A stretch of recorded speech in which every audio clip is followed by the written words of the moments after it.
নমস্কার দর্শক বন্ধুরা, বাংলা সিরিয়াল সমাচারে তোমাদের স্বাগত জানিয়ে কথার আজকের পর্ব আমি শুরু করছি। শুরুতে আমরা দেখতে পাচ্ছি গোপালের আরতি করছে কথা আর অগ্নিভ। এদিকে দেখা যায় নূপুর কাঁদতে থাকে। তখন ছোটকা বলে, নূপুর আমাদের তো অনেক ছেলে মেয়ে। নূপুর কাঁদতে কাঁদতে বলে, আমার মা ডাকটাই শোনা হলো না। ছোটকাও মনে মনে বলতে থাকে, আমারও বাবা ডাক শোনা হলো না। এদিকে চিত্রা প্ল্যান করতে থাকে কিভাবে সবাইকে দেখাবে যে গোপাল সত্যি সত্যি ভোগটা খাচ্ছে। মনে মনে ভাবতে থাকে, ওখানে তো অগ্নি আর কথা আছে, ওখান থেকে তো আমি কোনো পাত্র নিতে পারবো না। তাহলে আমি একটা আলাদা পাত্রে দুধ নিয়ে আসি আর সেখানে স্যান্ডস্টোনটা ফেলে দেবো। তাহলে দুধটা শুষে নেবে আর সবাই ভাববে যে সেটা গোপাল সাক্ষাৎ গ্রহণ করছেন।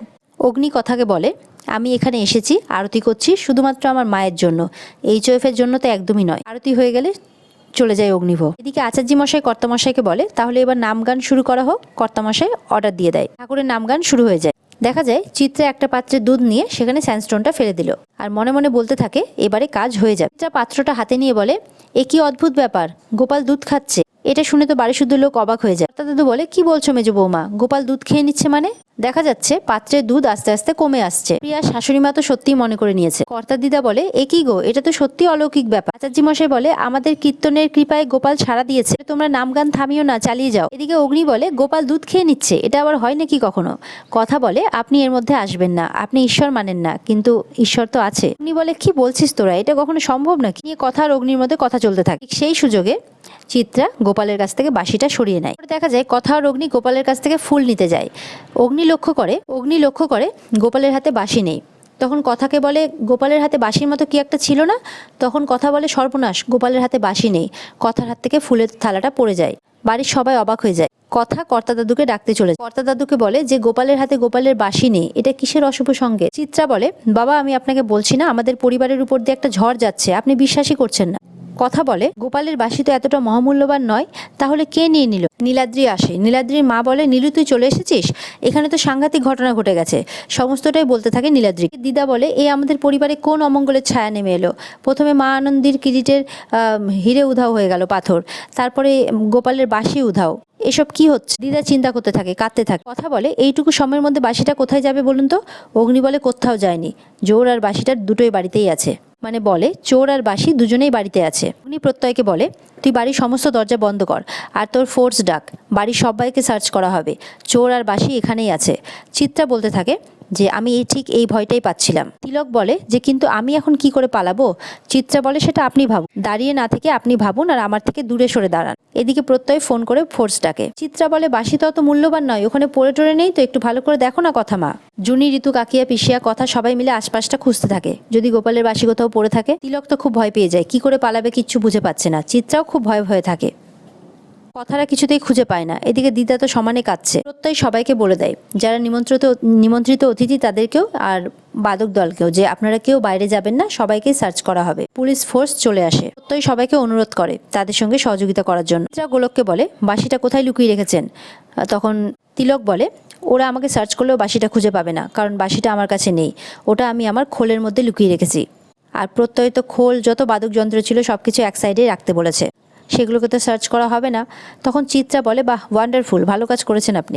তিলককে বলে, দাদু বলে, এসব কি হচ্ছেটা কি? তো বলে, দাদান তুমি এভাবে প্লিজ বলো না, আমাদের তো কোনো উপায় নেই, বলো। ছোটকা বলে, একদম ঠিক বাবা, পুলিশকে তো পুলিশের কাজটা করতে দিতেই হবে। কীর্তনের দল সহযোগিতা করতে থাকে, বলে, আমাদের কোনো অসুবিধে নেই, আমরা তল্লাশি করানোর জন্য এগিয়ে এসেছি, আমাদের মনে কোনো ভয়ও নেই, আমরা করাতে চাই, যদি বাঁশিটা পাওয়া যায়, তাই আপনি এটা করাতে দিন, কর্তা দাদুকে বলে। প্রত্যয় আচার্য মশাইয়ের সামনে হাত জোর করে বলে, আমাকে মার্জনা করবেন আচার্য মশাই, বাড়ির সুরক্ষার কথা মাথায় রেখে আমাকে এটা করতেই হবে। আচার্য মশাই বুঝতে পারে আর সহযোগিতা করার আশ্বাস দেয়। কর্তা মশাইয়ের এসব মোটেও ভালো লাগে না। পুলিশ সার্চ করতে শুরু করে দেয়। উনি সমস্তটা ভাবতে থাকে মনে মনে, গোপালের এইভাবে দুধ খেয়ে নেওয়া, পাত্র থেকে দুধ কমে যাওয়া, তারপর ফুলের সাজিয়ে আনতে গিয়ে গোপালের বাঁশি উধাও হয়ে যাওয়া। তখন অঙ্কিতকে আর ছোটকাকে ডেকে বলে, এগুলো প্রি প্ল্যান নয় তো? অগ্নি বলে, আমরা যখন সবাই ব্যস্ত ছিলাম গোপাল দুধ খাচ্ছে এটা দেখতে, ঠিক তখনই বাঁশিটা চুরি হয়ে যায়। অগ্নি বলে, আমি তোকে বলছি, এটা পুরোপুরি প্রি প্ল্যান্ড। অগ্নি দুধের পাত্রটা গিয়ে দেখতে থাকে, চিত্রা তো ভয় পেয়ে যায়। চিত্রা ভাবে অগ্নি আবার দুধের বাটিটা নিয়ে কি করছে, ওর ভিতরে তো পাথরটা আছে, কি হবে এখন, ধরা পড়ে যাবো না তো। অগ্নি বলে আমার কিছু একটা বলার আছে সবাইকে। সবাই শোনে। অগ্নি বলে আমি কিছু বললে তো আবার সবাই ভাববে যে আমি ভগবানে বিশ্বাস করি না। প্লিজ গোপালের এই দুধ খাওয়ার ব্যাপারটা আমার মোটেও সুবিধের ঠেকছে না। এবার ভেবে দেখো, এটা কখনো হতেই পারে না। একজন ভক্ত ভগবানের কাছে ব্লেসিং চাইতেই পারে, ভগবান তাকে ব্লেস করতেও পারে। তো একজন মেটালের মূর্তি, সে কি কখনো মানুষের মতো বিহেভ করতে পারে? ইম্পসিবল। প্লিজ ব্যাপারটা ভেবে দেখো। তখন দুধের পাত্রটা ভালো করে দেখে আর অগ্নিকে বলে এর মধ্যে কিছু একটা আছে বলে মনে হচ্ছে না। কথা তখন দুধের ভেতর থেকে পাথরটা বের করে। এটা দেখে তো সবাই অবাক হয়ে যায়। কথা বলে দুধের ভেতরে পাথর। অগ্নি ভালো করে দেখতে থাকে পাথরটাকে। চিত্রা তো এদিকে খুব ভয় পেয়ে যায়। তিলক ভাবে এত কষ্ট করে পাথরটা নিয়ে যাব ঠিক করেছিলাম, আর সেটাই করতে পারছি না, সর্বনাশ। কিন্তু পাথরটাকে ভালো করে দেখে বলে এটা তো স্যান্ডস্টোন, এটা তো যে কোনো ধরনের লিকুইড শুষে নেবে। কথা বলে তার মানে পাথরটাই দুধ শুষে নিচ্ছিল, আর আমরা সবাই ভাবলাম যে গোপাল দুধ খাচ্ছে। কিন্তু এই দুধের বাটিটা ওখানে রাখলো কে? কথা আর অগ্নি বলে। তখন নীলাদ্রির মা বলে আমি রেখেছি। যে কিন্তু বিশ্বাস করো আমি কিছু করিনি। বলে ছি আমরা এইসব কিচ্ছু ভাবিনি, আপনি এরকমটা ভাববেন না।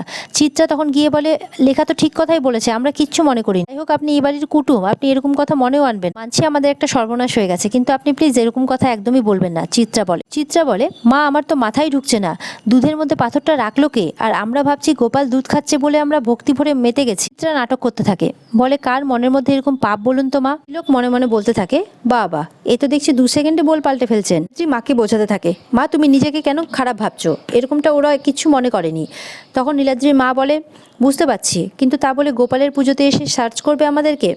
এদিকে প্রত্যয় বলে যে সার্চ করে তো কারো কাছ থেকে কিছু পাওয়া গেল না, আমরা বরঞ্চ নিজেদের মতো করে একবার সার্চ করি। কথা বলে হ্যাঁ সেটাই ভালো হবে। কথা বাদ্যযন্ত্রের কাছে এসে কিছু একটা লক্ষ্য করে। কথা প্রত্যেকটা খোলকে বাজায়, বাজিয়ে দেখে একটা খোলের আওয়াজ আলাদা। সবাইকে বলে। অগ্নি তখন বলে তুই কোনো ক্লু পেয়েছিস নাকি? তখন কথা বলে খোলের আওয়াজ কিন্তু এরকম হয় না, খোলের আওয়াজটা কেমন ফাটা, বাকিগুলোর মতো নয়। এদিকে তো চিত্রা তিলক পুরো ভয় পেয়ে আছে। এরপর অগ্নি খোলটাকে ঝাঁকাতে খোলটার ভিতর থেকে লাল কাপড় মোড়ানো একটা জিনিস পড়ে যায়। এটা দেখে তো চিত্রা খুব ভয় পেয়ে যায়, সাথে তিলকও। কথা হাতে তুলে দেখে সেখানে গোপালের বাঁশি রয়েছে। দিদা বলে এ তো খোলের মধ্যে কাপড়ে মোড়া গোপালের বাঁশি, আর খোল তো কীর্তনের দাদারা বাজাচ্ছিলেন। অগ্নি তখন বলে এই খোলটা কার? তখন একজন দেখিয়ে দেয় এই খোলটা ওর। তিলকের দিকে আঙ্গুল দেখিয়ে। তিলক তো সবার সামনে দিয়ে পালিয়ে যায়, বাড়ির সব ছেলেরা তার পেছন করে, তার পিছনে। চিত্রা ভাবে ব্যাস এবার তিলক আমার নামটা না বলে দেয়, আর বাড়ির বাবা মা সবার সামনে যদি ধরা পড়ে যায় তাহলে একবারে শেষ। কথাও অবাক হয়ে যায়, আর আজকের পর্ব এখানেই শেষ হয়ে যায়। তো বন্ধুরা, পর্ব যদি ভালো লেগে থাকে তাহলে আমার চ্যানেলকে লাইক, কমেন্ট আর সাবস্ক্রাইব করতে একদম ভুলবে না। দেখা হচ্ছে তোমাদের সাথে আগামীকালকে কথার আরেক জমজমাট এপিসোড নিয়ে। ততক্ষণ ভালো থাকবে সবাই, টাটা।